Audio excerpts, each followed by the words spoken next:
जून 1984, पंजाब का अमृतसर।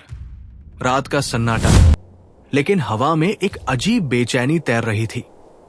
भारत के सबसे पवित्र धार्मिक स्थलों में से एक स्वर्ण मंदिर अचानक दुनिया की सबसे खतरनाक खबरों का केंद्र बन चुका था। मंदिर के अंदर हथियार, चारों तरफ तनाव और बाहर भारतीय सेना। एक ऐसा फैसला लिया जाने वाला था जो इतिहास में हमेशा के लिए दर्ज हो जाएगा। ये कहानी है ऑपरेशन ब्लू स्टार की। 1970 और 80 के दशक में पंजाब में हालात धीरे धीरे बदलने लगे। कुछ उग्रवादी समूह एक अलग देश खालिस्तान की मांग कर रहे थे। इन्हीं दिनों एक नाम तेजी से चर्चा में आया, जर्नैल सिंह भिंडराम वाले और उनके समर्थकों ने अमृतसर के स्वर्ण मंदिर परिसर को अपना मुख्य ठिकाना बना लिया। धीरे धीरे मंदिर परिसर के अंदर हथियार जमा होने लगे। सरकारी रिपोर्टों के अनुसार वहां मशीन गन, राइफल और भारी मात्रा में गोला बारूद मौजूद था। मंदिर के आसपास के इलाकों में हिंसा और हत्याओं की घटनाएं बढ़ने लगी। सरकार के सामने एक मुश्किल सवाल खड़ा था, क्या देश की सुरक्षा के लिए सेना को इतने पवित्र धार्मिक स्थल में भेजा जा सकता है? मई 1984, दिल्ली में लगातार बैठकों का दौर चल रहा था। तत्कालीन प्रधानमंत्री इंदिरा गांधी और उनके सलाहकारों के सामने स्थिति बेहद गंभीर हो चुकी थी। पंजाब में कानून व्यवस्था तेजी से बिगड़ रही थी। आखिरकार फैसला लिया गया।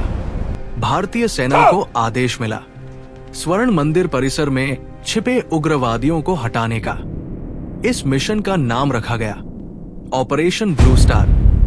यह सिर्फ एक सैन्य अभियान नहीं था, यह भारत के इतिहास का सबसे संवेदनशील ऑपरेशन बनने वाला था। 3 जून 1984, अमृतसर शहर को पूरी तरह सील कर दिया गया। कर्फ्यू लगा दिया गया, फोन लाइनें काट दी गई। हजारों श्रद्धालु उस समय मंदिर के अंदर मौजूद थे, क्योंकि ये सिखों का महत्वपूर्ण धार्मिक दिन था, गुरु अर्जन देव जी का शहीदी दिवस। रात गहराती जा रही थी। बाहर सेना के टैंक और जवान तैनात थे और अंदर भारी हथियारों से लैस उग्रवादी। तनाव अपनी चरम सीमा पर था। 5 जून 1984 की रात आखिरकार आदेश दिया गया। भारतीय सेना ने स्वर्ण मंदिर परिसर में प्रवेश करना शुरू किया, लेकिन यह उतना आसान नहीं था जितना सोचा गया था।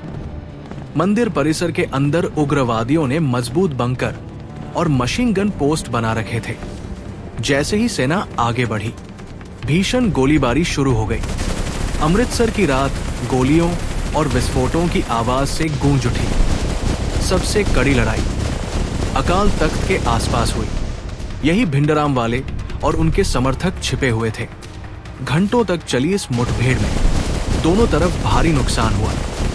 6 जून 1984 की सुबह लड़ाई अपने अंतिम चरण में थी। भारतीय सेना ने आखिरकार अकाल तख्त पर नियंत्रण हासिल कर लिया। इस ऑपरेशन में जर्नैल सिंह भिंडराम वाले मारे गए, लेकिन कीमत बहुत भारी थी। सरकारी आंकड़ों के अनुसार सैकड़ों लोग मारे गए, जिनमें सैनिक, उग्रवादी और आम नागरिक शामिल थे। स्वर्ण मंदिर परिसर को भी काफी नुकसान पहुंचा। ये घटना पूरे देश में गहरे सदमे की तरह थी। ऑपरेशन ब्लू स्टार के बाद भारत में तनाव और बढ़ गया। कई सिखों ने इसे अपने धार्मिक स्थल पर हमला माना और कुछ महीनों बाद 31 अक्टूबर 1984 को प्रधानमंत्री इंदिरा गांधी की हत्या उनके ही 2